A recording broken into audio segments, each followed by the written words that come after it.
Assalamualaikum warahmatullahi wabarakatuh. Bismillah walhamdulillah wassalatu wassalamu ala rasulillah wa ala alihi wa sahbihi wa man tabi'ahu walah. Alhamdulillah alamin. Kita bersyukur kepada Allah di pagi yang mulia ini kita masih diselimuti nikmat Allah, badan sehat, pikiran tenang. Alhamdulillah kita sudah salat subuh. Kita bersama suratul Qadar. Inna anzalnahu fi lailatul qadar. Setelah kita membincangkan surah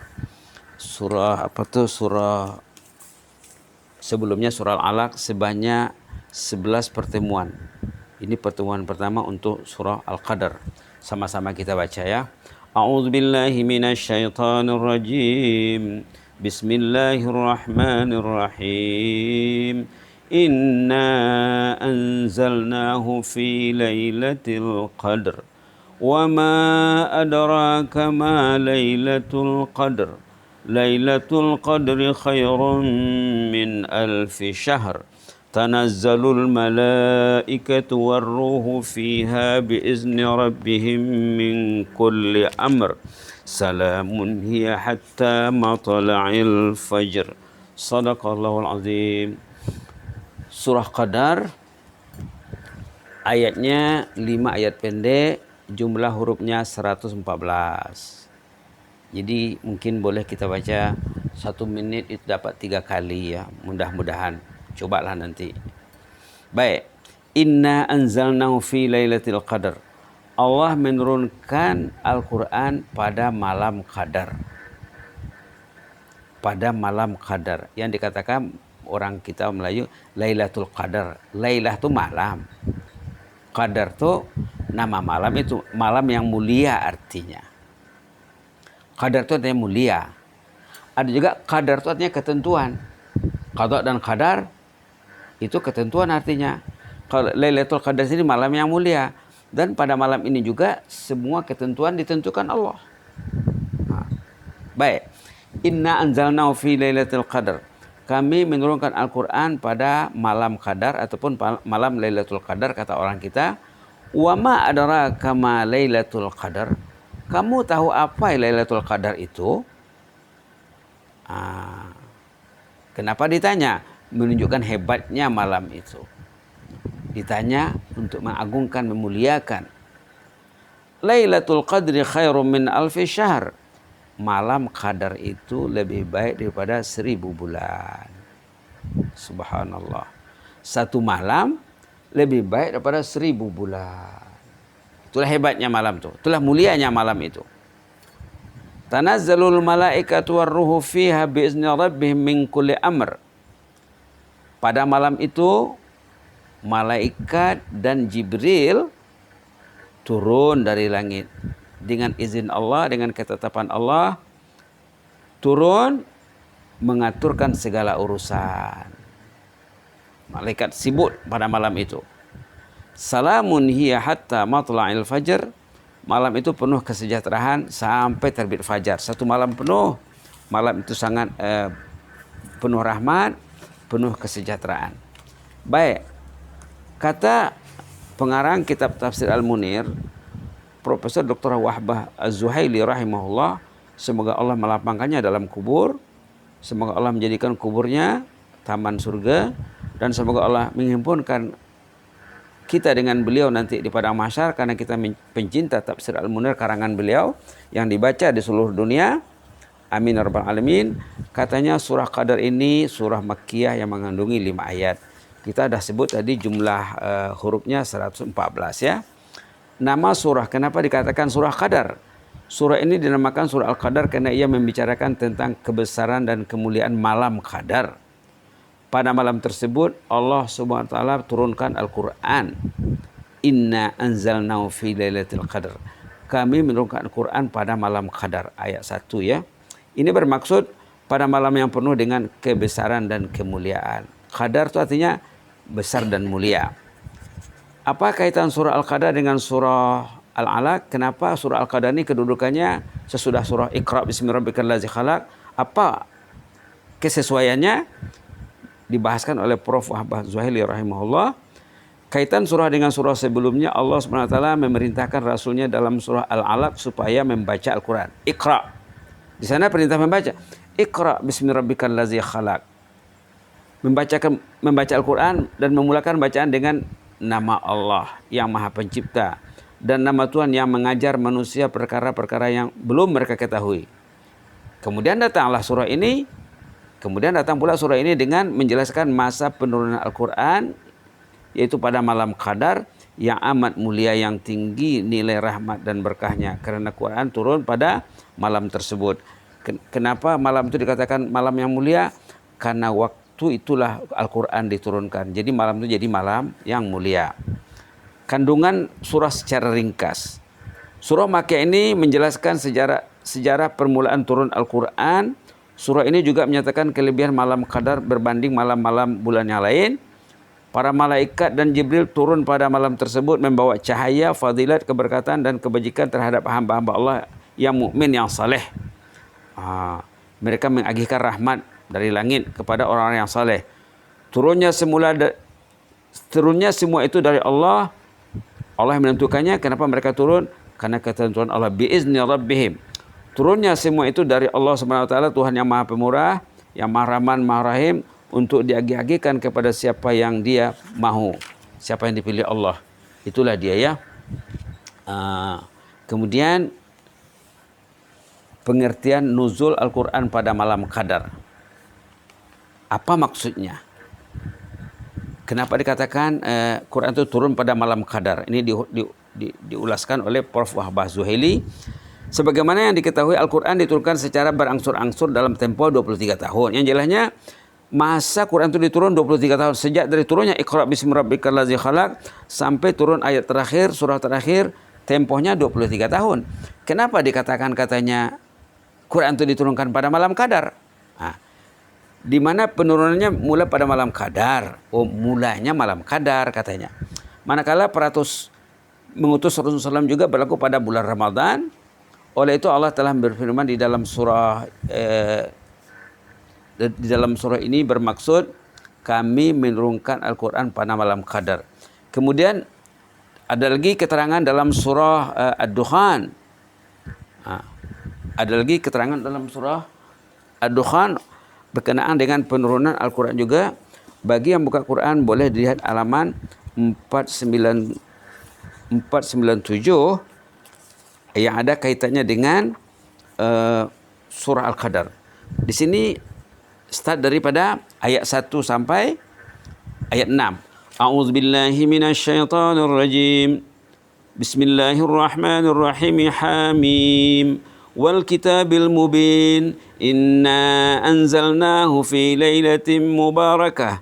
Inna kunna munzirin. Fiha yufraku kullu amrin hakim.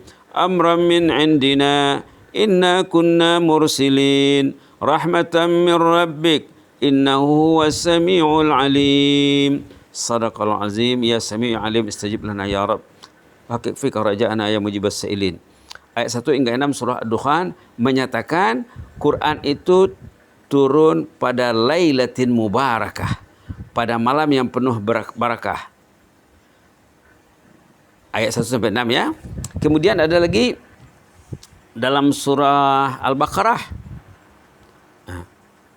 ayat 185 dikatakan juga Syahrul Ramadan allazi unzila fihil Quran. Bulan Ramadan, bulan diturunkan Al-Quran. Tadi dalam surah Dukhan Lailah Mubarakah katanya. Dalam surah Al-Baqarah bulan Ramadan katanya.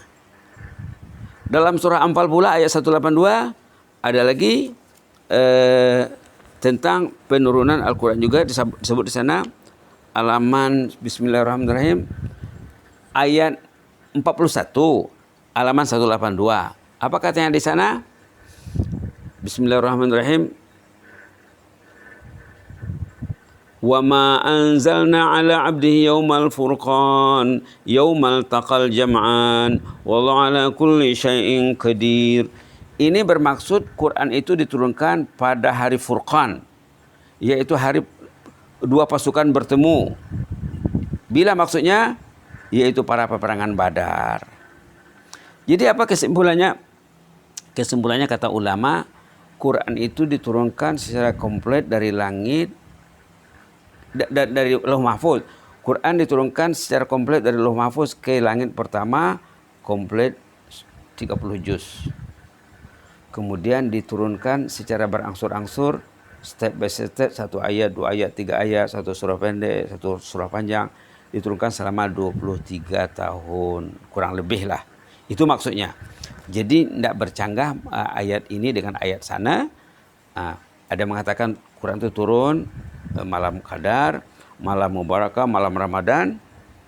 Kemudian secara faktanya, secara realitinya, Quran itu diturunkan 23 tahun. Apa maknanya? Waktu Quran diturunkan dari Lauh Mahfuz ke langit pertama, Baitul Izzah namanya, nanti akan dibicarakan sesudah ini.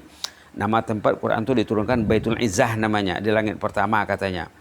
Ini semua perkara gaib ya, kita tidak tahu macam mana hakikatnya. Tidak boleh kita fikirkan, kita hanya perlu beriman saja. Quran diturunkan secara komplit 30 juz malam Lailatul Qadar dari langit, dari Lauh Mahfuz ke langit. Kemudian dicicil lah, diturunkan secara berangsur-angsur. Betapa hebatnya dan mulianya kebesaran dan keagungan Allah ya, bahwa apa yang turun itu sudah ada dari awal. Sudah ada dari awal. Hebatnya itu kebesaran Allah ya. Kalau kita lihat contohnya tentang musibah bala ya, karena kita sekarang sedang menghadapi bala.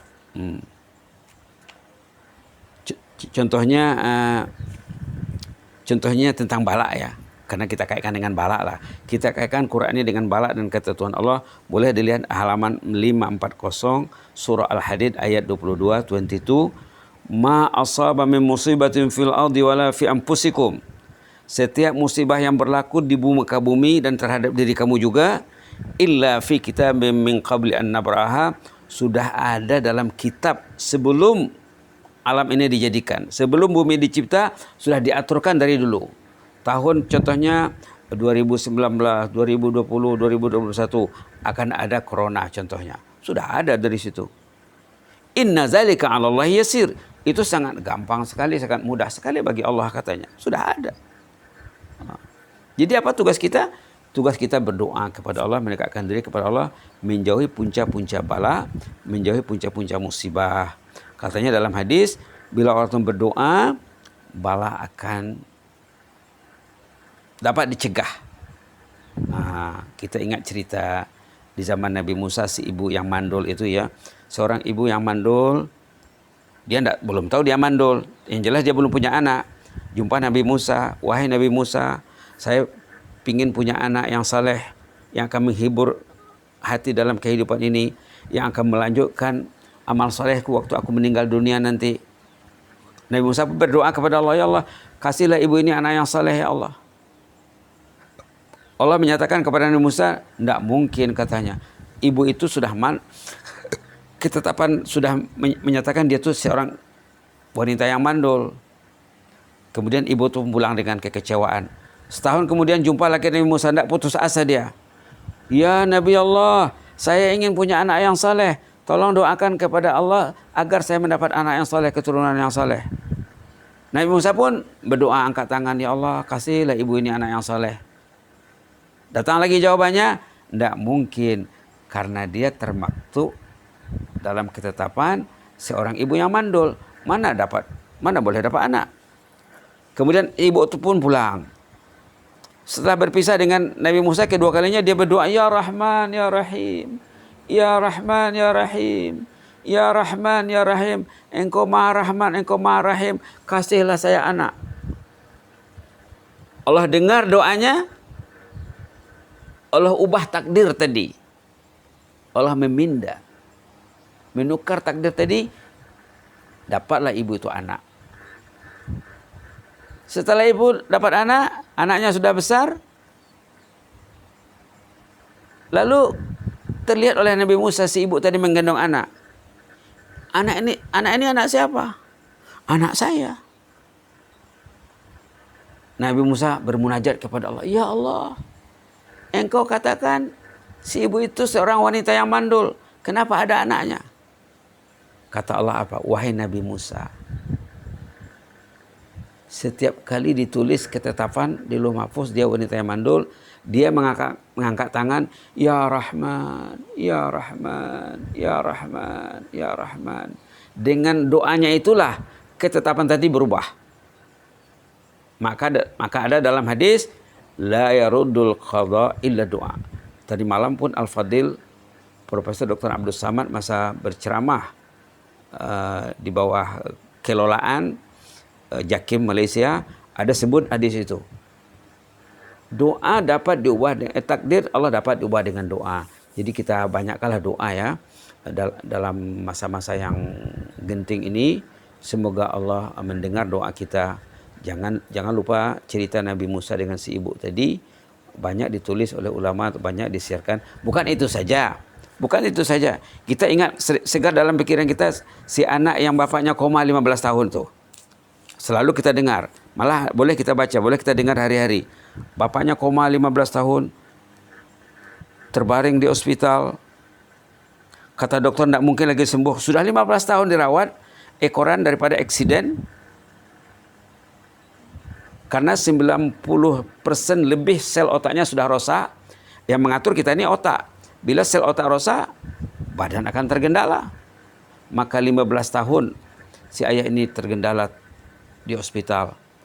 Tapi anaknya yang di hari pertama bapaknya masuk hospital, anaknya masih berusia 2 tahun, anaknya tidak tahu menahu, bila dia sudah besar, sudah 15 tahun, bapaknya terbaring di sana, anak ini sudah usia 17, dia sudah dewasa, sudah matang, dicakap sama ibunya, ibu, benarkah saya pergi ke hospital malam ini, saya akan berdoa, semoga Allah memberi ayah kesembuhan. Dia tahu bahwa ketentuan Allah dapat diubah dengan doa. Ini yang penting nih. Jadi keyakinan itu penting untuk ijabah doa. Untuk doa itu diperkenalkan Allah, kita mindset kita karena kita betulkan dulu bahwa Allah itu innama amruhu iza arada syai'an an yaqula lahu kun fayakun. Dengan keyakinan ini si anak tadi berangkat ke hospital berdoa mungkin dari pukul 1 ya. Dari pukul 1 pagi sampai dekat subuh. Dia berdoa, subhanallah. Dia baca Quran, dia ru'yah bapaknya dengan 1 Al-Baqarah. Starting doanya dengan Baqarah karena dia sudah hafal Quran. Itu hebatnya anak ini. Walaupun dia tidak ada ayah, kira tidak ada ya karena ayahnya terbaring di hospital, tapi ibunya hebat.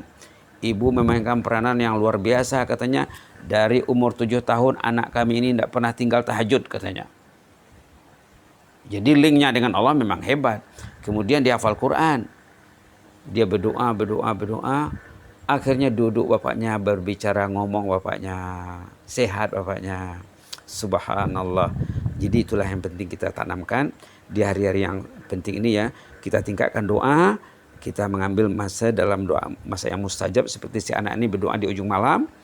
Kemudian kita kuatkan keyakinan kepada Allah. Kita yakin dengan hadis kudusi yang mengatakan ana inda zanni abdi bi. Ana inda zanni abdi bi. 5 patah perkataan saja. Ana inda zanni abdi bi. Kata Allah, Allah itu akan melayan orang itu ikut keyakinan orang itu kepada Allah. Kalau keyakinannya kuat seperti si ibu tadi, Rahman Rahim, Ya Rahman Ya Rahim, dapat dia anak. Seperti anak yang bapaknya koma 15 tahun ini, yakin dia, walaupun kata dokter tidak mungkin sehat lagi, secara logiknya, ikut ilmu kedokteran, ilmu perubatan, tidak mungkin sembuh karena sudah 15 tahun terbaring, tapi dia yakin akan kun fayakun, itu yakin dia ana inda zanni abdi bi, bahwa Allah akan melayan orang itu ikut keyakinan seseorang, yakin dia. Akhirnya Allah menunaikan hajatnya. Menurut ceritanya, bapaknya pulang lagi ke rumah. Menurut kisahnya dapat lagi 1 orang lagi adiknya. Alhamdulillah. Mudah-mudahan ada manfaatnya ya. Aqulu qouli hadza wa astaghfirullah li wa lakum. Allahumma arhamna fa innaka bina rahim. Allahumma arhamna fa innaka bina rahim. Ya Rahman ya Rahim. Ya Rahman ya Rahim. Irfa' anna hadzal bala. Ya Allah, irfa' anna hadzal bala ya Rahman. Irfa' anna hadzal bala ya Rahim. Ya Rahman ya Rahim. Allahumma hafaz sultana wa iyana wal muslimin. Allahumma hafaz sultana wa iyana wal muslimin. Allahumma hafaz sultana wa iyana wal muslimin. Wahfazna min kulli su'. فالله خير حافظا وهو أرحم الراحمين وأنت أحكم الحاكمين وأنت خير الراحمين لا تدع لنا ولأحبابنا ذنبا إلا غفرته ولا هما إلا فرجته ولا دينا إلا قضيته ولا مريضا إلا شفيته وعافيته ولا مريضا إلا شفيته وعافيته ولا مريضا إلا شفيته وعافيته ولا حاجة من هوائج الدنيا الآخرة إلا قضيتها ويسرتها وباركتها لنا ولهم برحمتك أرحم الراحمين اللهم زدنا ولا تنقصنا وأكرمنا ولا تهنا وأعطنا ولا تحرمنا وأثرنا ولا تؤثر علينا وأرضنا وارض عنا يا كريم سبحان ربك رب العزة عما يصفون وسلام على المرسلين walhamdulillahirabbil alamin. Sebagai penutup kita baca surah Qadar sekali lagi yang mengambil berkah. Mudah-mudahan doa kita dengan Allah, hati kita dipenuhi dengan nur Al-Quran. Amin ya rabbal alamin. A'udzubillahi minasyaitonir rajim. Bismillahirrahmanirrahim. Inna anzalnahu fi lailatul qadr wa ma adraka ma lailatul qadr. Lailatul qadri khairun min alfi syahr. تنزل الملائكة والروح فيها بإذن ربهم من كل أمر سلام هي حتى مطلع الفجر صدق الله العظيم إني أحبكم في الله وبارك الله فيكم وجزاكم الله خيرا وأستودعكم الله الذي لا تضيع عنده ودائعه والسلام عليكم ورحمة الله وبركاته.